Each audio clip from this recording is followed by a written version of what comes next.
was diagnosed with dementia about 4 years ago, but they say that, by the time a person is diagnosed, they've probably been hiding it for a few years as well. The carer journey, it's like this continuum. There's no real beginning or end that I can define, because Mum was a widow from a young age, and as a young teen I felt almost this cultural obligation to care for her.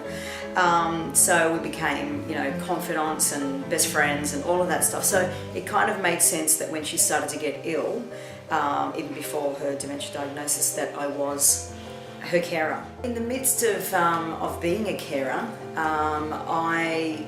the last thing on my mind was, I must write this book when I'm drowning in my own sorrow and the expectation and all the weight on my shoulders. But at some point I thought, well, if I'm going through this and I'm evolving and evolved and continuing to evolve, other people must be going through this as well. And I know that the whole journey, it can be quite depressing and daunting and very, very lonely. And the book is really for all of those people in the care industry, people who are carers, whether it's for their spouse or their grandparent or parent.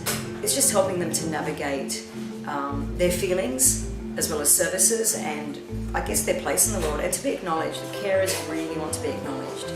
For me, picking up a book these days has to be that you open it and something speaks to you. And I really believe that in this book, the carer or someone in the care industry or someone who deals with stats, or it will get something from this book. Someone who's a carer will see that they're not alone, not only in the carer stories. There's a lot of carer interviews in there, but also just by reading the stats and seeing what's going on with our population and the high incidence of dementia and aged care services and that kind of thing, and just how many services there are out there listed in the guide.